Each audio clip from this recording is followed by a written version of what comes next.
ये Atal Bihari Vajpayee thermal power plant की दोनों यूनिट हैं, जिसे हम लोग मेन बॉयलर बोलते हैं। ये सामने की तरफ यूनिट नंबर 1 और इसके जस्ट बाजू में यूनिट नंबर 2।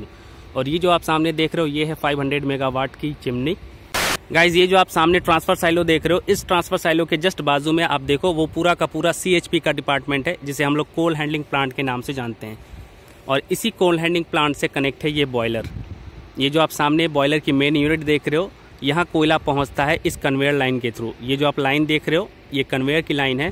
ये कूलिंग टावर है 2 यूनिट के लिए, दोनों सेपरेट कूलिंग टावर 500 मेगावाट के ये कूलिंग टावर है। ये जो आप सामने देख रहे हो ये डिफरेंट टाइप की बीम है जो पावर प्लांट के अलग अलग एरिया में यूज की जाती हैं। ये जो आप सारे बॉक्सेस देख रहे हो, ये सारे बॉक्सेस में छोटे छोटे इक्विपमेंट हैं जिसे ESP इंटरनल में यूज किया जाता है। इस बॉक्स में नट बोल्ट वगैरह रखे हुए हैं डिफरेंट साइज के। Hello friends, welcome back to my channel and welcome to Atal Bihari Vajpayee thermal power plant. आप सबका एक बार फिर से स्वागत है आज की इस नई फ्रेश वीडियो में।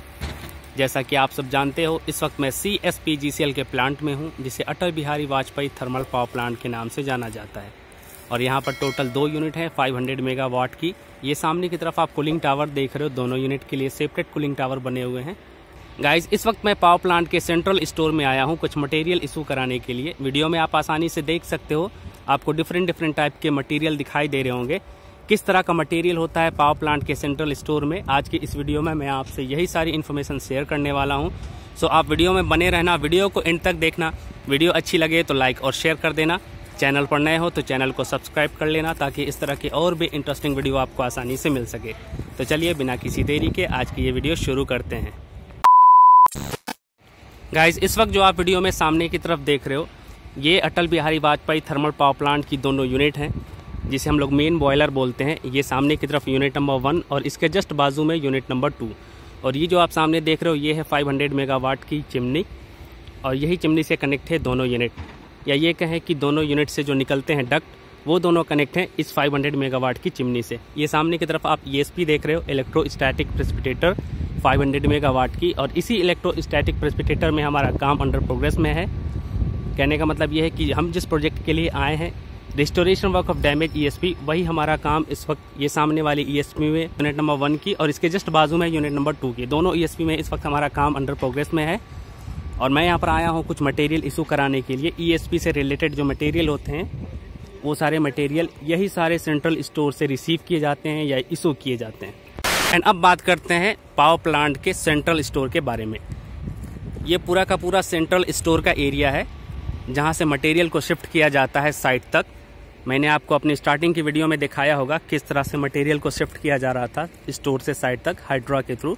तो जो भी मटेरियल हम लोग इशू कराते हैं, रिसीव करते हैं पावर प्लांट में यूज़ करने के लिए, जो हैवी मटेरियल हो या फिर छोटे छोटे इक्विपमेंट हैं जिसे ESP इंटरनल में यूज़ किया जाता है, वो सारा मटेरियल इसी सेंट्रल स्टोर से रिसीव किया जाता है या फिर इशू कराया जाता है। ये जो आप सामने की तरफ सारी पाइपलाइन देख रहे हो, ये आई थिंक ऐश हैंडलिंग की पाइपलाइन है, डिफरेंट जगह पर यूज़ की जाती है। इस सेंट्रल स्टोर में ज़्यादातर आपको पाइप दिखाई दे रही होगी। इधर भी ये पूरी की पूरी पाइप रखी हुई है। ये सामने की तरफ भी पूरा पाइपलाइन रखा हुआ है, वहाँ पर भी वो सामने पाइप रखा हुआ है। इधर भी कुछ पाइप रखे हुए हैं, वो वहाँ सामने की तरफ भी पाइप रखे हुए हैं। तो ये डिफरेंट टाइप के डिफरेंट साइज के पाइप हैं, जिसे अलग अलग जगह पर यूज़ किया जाता है ऐश हैंडलिंग सिस्टम में। और अगर मैं कैमरे के एंगल को थोड़ा चेंज कर देता हूँ तो ये आप इस तरफ में देखो, ये है ट्रांसफ़र साइलो। ट्रांसफ़र साइलो के बारे में मैंने आपको ऑलरेडी अपनी पिछली वीडियो में बताया है। जो भी ऐश निकलती है पावर प्लांट से, वो सारी ऐश ये ट्रांसफ़र साइलो तक पहुंचती है पाइपलाइन के थ्रू, और बाकी की जो ऐश होती है वो पाइपलाइन के थ्रू ऐश डैम तक पहुंच जाती है। गाइज, ये जो आप सामने ट्रांसफ़र साइलो देख रहे हो, इस ट्रांसफ़र साइलो के जस्ट बाजू में आप देखो वो पूरा का पूरा CHP का डिपार्टमेंट है, जिसे हम लोग कोल हैंडलिंग प्लांट के नाम से जानते हैं। और इसी कोल हैंडलिंग प्लांट से कनेक्ट है ये बॉयलर। ये जो आप सामने बॉयलर की मेन यूनिट देख रहे हो, यहाँ कोयला पहुंचता है इस कन्वेयर लाइन के थ्रू। ये जो आप लाइन देख रहे हो ये कन्वेयर की लाइन है, और इसी कन्वेयर लाइन के थ्रू वो सामने की तरफ जो CHP देख रहे हो, उस CHP से कोयला पहुंचता है बॉयलर तक। बॉयलर में मिल लगे होते हैं दोनों साइड में, लेफ्ट और राइट में, वो दोनों मिल तक कोयला पहुंचता है ये कन्वेयर लाइन के थ्रू। कितना बेहतरीन नज़ारा आपको दिखाई दे रहा होगा इस वक्त वीडियो में। ये सामने की तरफ मेन यूनिट है 500 मेगावाट की, और इसके जस्ट बाजू में ये कूलिंग टावर है 2 यूनिट के लिए, दोनों सेपरेट कूलिंग टावर 500 मेगावाट के ये कूलिंग टावर हैं। बहुत जगह आप पावर प्लांट में जाओगे तो आपको छोटे छोटे 5-6 कूलिंग टावर होते हैं एक यूनिट के लिए सेपरेट, पर ये बड़ा वाला कूलिंग टावर है और इस तरह के कूलिंग टावर सिर्फ एक ही बनते हैं एक यूनिट के लिए। सो गाइस, कुछ इस तरह का स्ट्रक्चर होता है थर्मल पावर प्लांट का, जो इस वक्त आप वीडियो में देख रहे हो। ये पावर प्लांट की मेन यूनिट जिसे हम लोग बॉयलर बोलते हैं, ये सामने चिमनी, बॉयलर से कनेक्ट ये कन्वेयर लाइन, और ये कन्वेयर लाइन पहुंचती है वो सामने CHP तक, कोल हैंडलिंग प्लांट तक। उसके जस्ट बाजू में ये ट्रांसफ़र साइलो जहां पर ऐश को कलेक्ट किया जाता है और यहीं से ऐश डिफरेंट सीमेंट प्लांट तक पहुंचती है। उसके अलावा इस तरफ में ये कूलिंग टावर 500 मेगावाट का। ये सामने की तरफ आप जो देख रहे हो हाइड्रा खड़ा हुआ है, इसे हाइड्रा से हम लोग अभी कुछ मटेरियल इसको कराकर लेकर जा रहे हैं। लाइक शाफ्ट है, सेटरिंग है, प्लेन बेयरिंग है। ये 2-3 आइटम है जिसे हम लोगों ने अभी रिसीव किया है। पावर प्लांट का जो डिपार्टमेंट है उन्होंने इशू किया है ESP इंटरनल में यूज़ करने के लिए कुछ मटेरियल को, और उसी मटेरियल को हम लोग इस हाइड्रा के थ्रू अभी हम लोग लेकर जाएंगे। ये जो आप सामने देख रहे हो ये डिफरेंट टाइप की बीम है जो पावर प्लांट के अलग अलग एरिया में यूज़ की जाती हैं। आई थिंक मुझे लगता है कि ये ESP की TR बीम है जिसे हम लोग ट्रांसफर रूफ बीम बोलते हैं। और ये जो आप सारे बॉक्सेस देख रहे हो, ये सारे बॉक्सेस में छोटे छोटे इक्विपमेंट हैं जिसे ESP इंटरनल में यूज़ किया जाता है। इस बॉक्स में नट बोल्ट वगैरह रखे हुए हैं डिफरेंट साइज के। उसके अलावा इसमें हैमर रखा हुआ है जिसे हम लोग आउटर आर्म्स बोलते हैं। इस वाले बॉक्स को अगर देखें, इसमें प्लेन बेयरिंग रखी हुई है।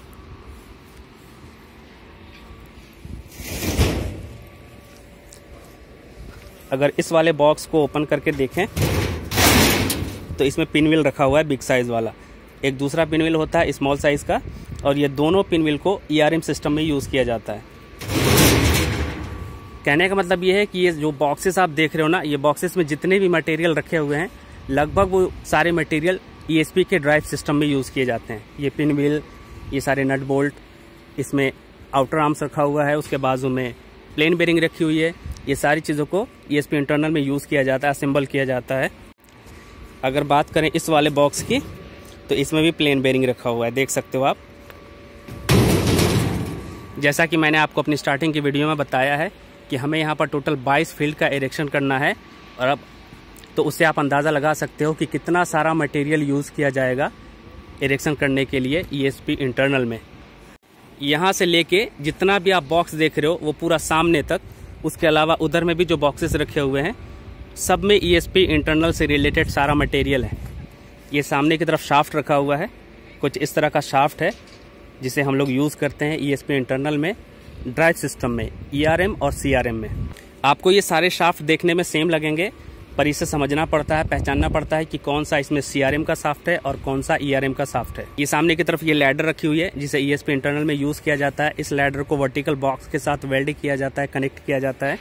ये हाउसिंग है एमिटिंग मोटर की, जिसे बिल्कुल नीचे की साइड में, बेस की साइड में वेल्ड किया जाता है। इसके ऊपर में एमिटिंग सिस्टम का पूरा कंप्लीट सेट होता है। ये पूरा का पूरा हाउसिंग है। उसके जस्ट बाजू में लैडर रखी हुई है बहुत सारी।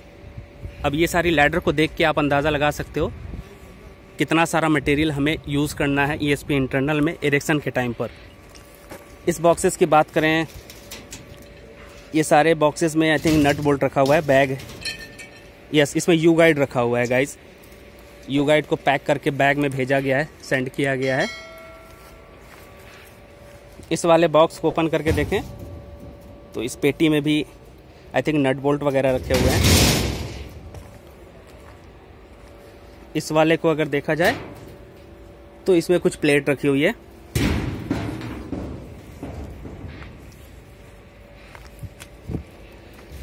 ये खाली हो चुका है, नहीं, उसमें सॉक पैड रखा हुआ है। देखो गाइस, सॉक पैड किस तरह का होता है। ये सारे सॉक पैड को सॉक बार के साथ कनेक्ट किया जाता है, फिर उसकी हक बोल्टिंग होती है।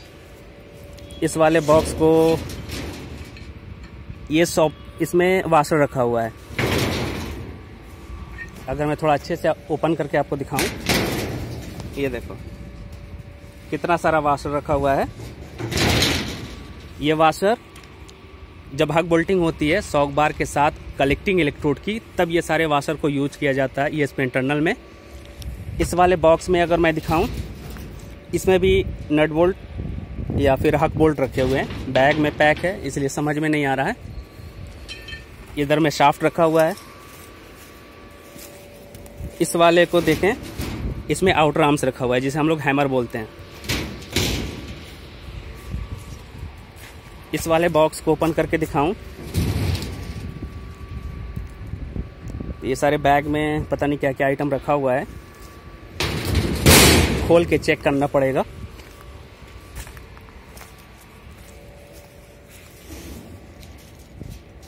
ये गाइस हॉपर की रीच के ऊपर में वेल्ड किया जाता है।